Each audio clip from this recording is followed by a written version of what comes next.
Hello tout le monde et bienvenue sur ma chaîne, moi c'est Gaby, on se retrouve pour une nouvelle vidéo. Nous sommes le 13 novembre 2024 et cette nuit ou ce matin, parce que j'ai fait ce rêve vers les coups de 7 h du matin, Dieu m'a montré un rêve.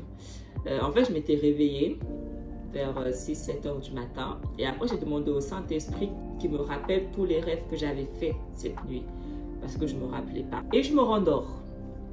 Et c'est en me rendormant que je fais ce rêve que je vais vous raconter.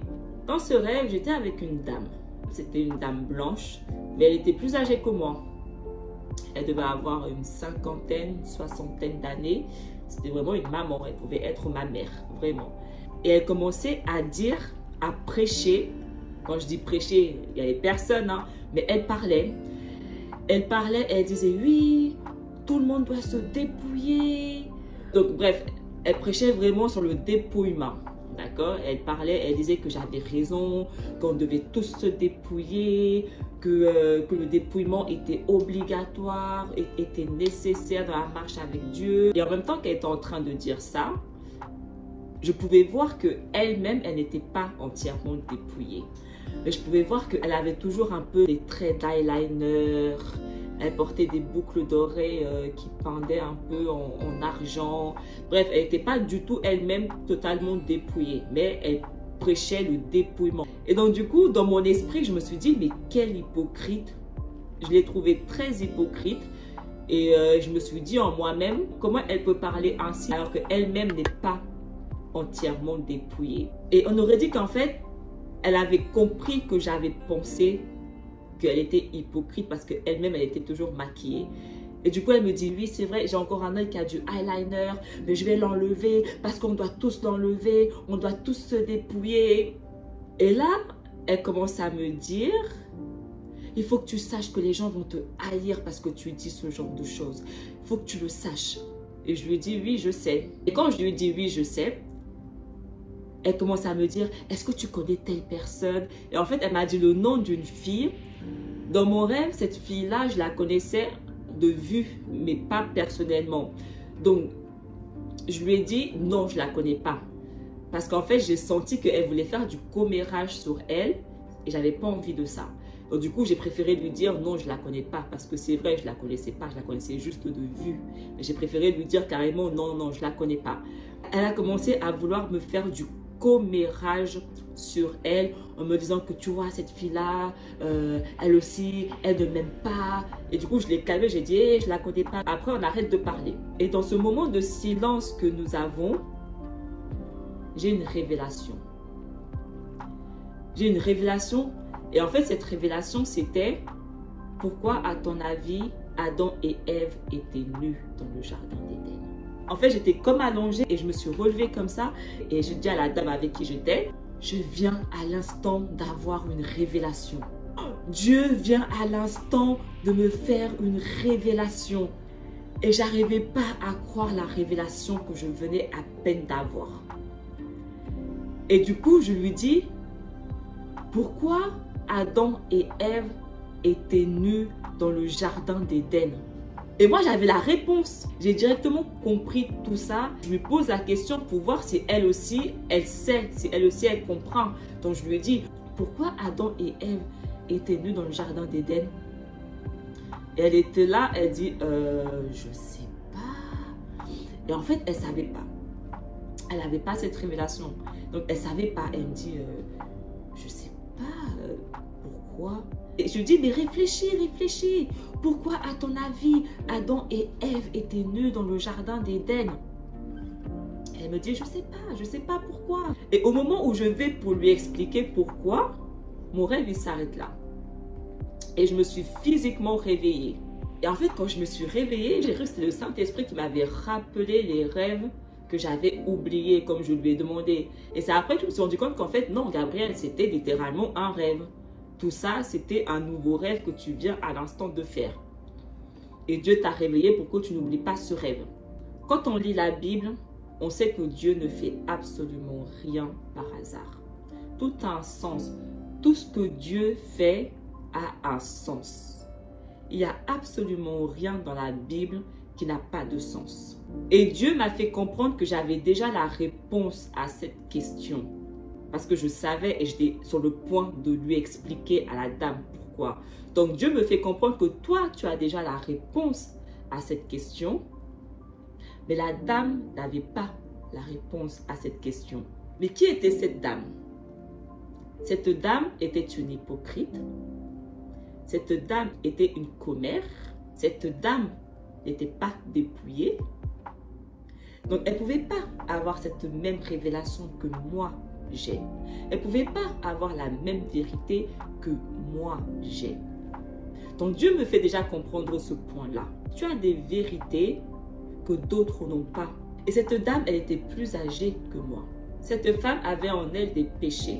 Elle avait le péché du commérage. La Bible dit que vous ne ferez pas de commérage. Elle avait le péché de l'hypocrisie. Parce que Jésus dit, avant d'aller essayer de retirer la paille qu'il y a dans l'œil de ton voisin, enlève déjà la poutre qu'il y a dans ton œil. Donc elle était hypocrite, elle était une commère et elle n'était pas dépouillée. Est-ce que les gens se sont déjà posé cette question de pourquoi Dieu a créé Adam et Ève nus? Pourquoi il ne les a pas mis des vêtements dès le départ? Parce que Dieu les a mis des vêtements bien après. Quand est-ce que Dieu leur a créé des vêtements? Dieu leur a créé des vêtements une fois qu'ils avaient péché. Une fois qu'il les a chassés dans le jardin d'Éden. Mais pourquoi Dieu ne leur a pas créé des vêtements avant qu'ils ne pêchent et avant qu'ils ne les chassent du jardin d'Éden? Pourquoi? Parce que avant qu'ils ne pêchent, quand ils étaient dans le jardin d'Éden, ils étaient saints et purs comme Dieu. Cette nudité était symbolique. Le dépouillement qu'on n'arrête pas de vous dire dépouillez-vous, dépouillez-vous, dépouillez-vous, représente la nudité symbolique de Adam et Ève dans le jardin d'Éden. Parce que c'est quoi le dépouillement? La circoncision spirituelle des croyants consiste dans le dépouillement du corps de la chair. Nous devons dépouiller notre corps. Ça représente la circoncision spirituelle. Une fois que Adam et Ève ont péché, ils se sont rendus compte qu'ils étaient nus et ils ont eu honte de leur nudité. Et qu'est-ce que Dieu a fait? Dieu leur a créé des vêtements pour qu'ils cachent cette honte. Donc, on comprend à travers cette histoire-là que les vêtements représentent nos péchés.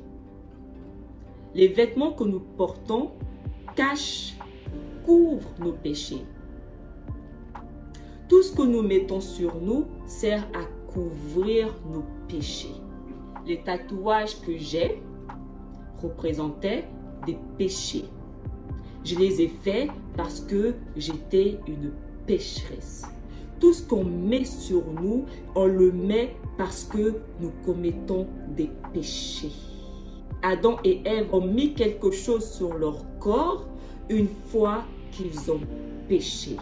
Donc, quand vous mettez du maquillage sur vous, vous mettez ça parce que vous commettez des péchés. Quand vous mettez des boucles d'oreilles, des bracelets, vous mettez ça parce que vous commettez des péchés.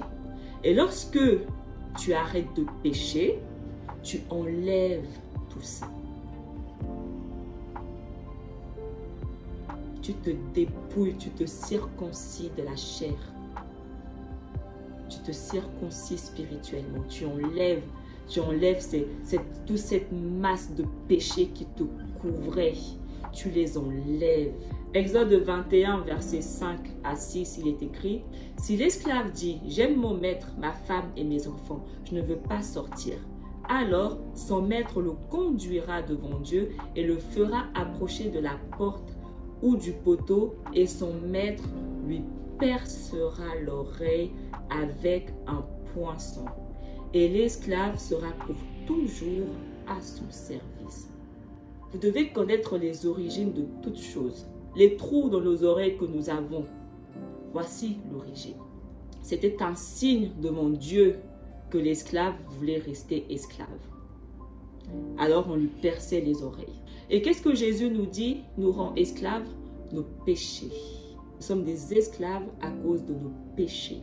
Donc les boucles d'oreilles que nous portons montrent juste à Dieu que nous sommes des esclaves et que nous voulons rester des esclaves. Les gens, ils ne veulent pas écouter. Tout le monde n'est pas capable d'entendre Dieu. C'est pour ça que Dieu a envoyé ces personnes, Dieu a établi ces personnes pour justement vous parler. Parce que beaucoup disent, oui, Dieu connaît mon cœur, il sait que mon cœur est bon. Oui, c'est justement parce que Dieu connaît mon cœur qu'il me révèle toutes ces choses-là. Parce qu'il ne veut pas que je périsse en enfer. Et c'est pour ça qu'il vous révèle aussi ces choses-là. Parce que justement, il ne veut pas que vous périssiez en enfer. Mais vous choisissez de ne pas y croire. Vous choisissez de ne pas écouter. On va lire l'histoire de Lazare un peu. Il y avait un homme riche qui était vêtu de pourpre et de fin lin et qui, chaque jour, menait joyeuse et brillante vie. Un pauvre nommé Lazare était couché à sa porte couvert d'ulcères et désireux de se rassasier des miettes qui tombaient de la table du riche, et même les chiens venaient encore lécher ses ulcères. Le pauvre mourut et il fut porté par les anges dans le sein d'Abraham. Le riche mourut aussi et il fut enseveli. Dans le séjour des morts, il leva les yeux, et tandis qu'il était en proie au tourment, il vit de loin Abraham et Lazare dans son sein. Il s'écria, « Père Abraham, aie pitié de moi et envoie Lazare pour qu'il trempe le bout de son doigt dans l'eau et me rafraîchisse la langue, car je souffre cruellement dans cette flamme. » Abraham répondit, « Mon enfant, souviens-toi que tu as reçu tes biens pendant ta vie et que Lazare a eu les maux pendant la sienne. Maintenant, il est ici, consolé, et toi tu souffres. D'ailleurs, il y a entre nous et vous un grand abîme, afin que ceux qui voudraient passer d'ici vers vous ou de là vers nous ne puissent le faire. » Le riche dit, « Je te prie donc, Père Abraham, d'envoyer Lazare dans la maison de mon père, car j'ai 5 frères. C'est pour qu'il leur atteste ces choses, afin qu'ils ne viennent pas aussi dans ce lieu de tourment. » Abraham répondit, « Ils ont Moïse et les prophètes, qu'ils les écoutent. » Et il dit, « Non, Père Abraham, mais si quelqu'un des morts va vers eux, ils se repentiront. » Et Abraham lui dit, « S'ils n'écoutent pas Moïse et les prophètes, ils ne se laisseront pas persuader quand même quelqu'un des morts ressusciterait. » Donc on comprend. Dieu a chargé ses prophètes pour vous parler. Dieu a chargé ces personnes pour vous parler. Vous devez les écouter.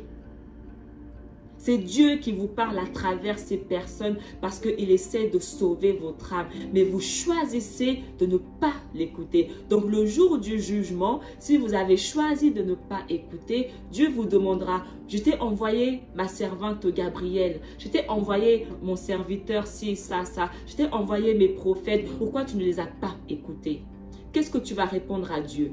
« Je ne savais pas. Ok, bah hors de ma vue. Tu avais que à écouter mes prophètes. Tu avais que à écouter mes personnes que j'ai établies pour vous parler. Parce que ne pas les écouter, c'est ne pas écouter Dieu. Quand je vois quelqu'un qui n'est pas encore dépouillé, ça me dit juste qu'elle a encore des péchés en elle. C'est juste un discernement. Si vous continuez à vous maquiller, si vous continuez à porter toutes ces fausses choses que vous portez, des faux cheveux, des tresses, faire des extensions, faire des faux ongles, faire des faux cils, si vous continuez à porter tous ces bijoux, à vous habiller de manière indécente, si vous vous surprenez toujours à être dans ce genre de choses, à toujours faire ces choses-là, sachez juste que vous avez juste encore des péchés en vous. Parce que tout ce qu'on met sur nous couvre nos péchés. D'autres peuvent dire, oui, mais pourquoi alors une fois qu'on est sauvé, on porte toujours nos vêtements? Adam et Ève étaient nus dans le jardin d'Éden, dans la présence de Dieu. Le mal n'existait pas. Nous ne sommes pas dans le jardin d'Éden.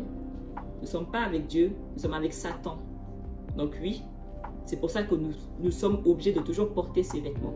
Et c'est pour ça qu'une fois qu'on va être ressuscité, on va laisser ces vêtements. Dieu vous influence, mais le libre choix vous appartient. Vous pouvez choisir d'accepter cette influence, de croire en Dieu, d'écouter Dieu et d'obéir à Dieu, comme vous pouvez choisir de dire non, Dieu, je ne te crois pas, je préfère ne pas croire et je préfère continuer à porter mon maquillage, mes bijoux, mes perruques, mes ceci, parce que je ne te crois pas.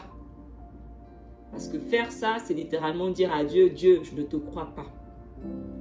En tout cas, celui qui a des oreilles entende. Abonnez-vous à ma chaîne pour plus de vidéos.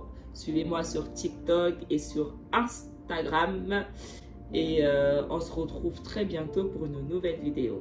En attendant, que Dieu vous garde et que Dieu vous bénisse. Et qu'il vous révèle sa vérité. Parce qu'il n'y a que Dieu qui révèle sa vérité. Il n'y a que l'Esprit de Dieu qui connaît les choses de Dieu. Ne l'oubliez jamais.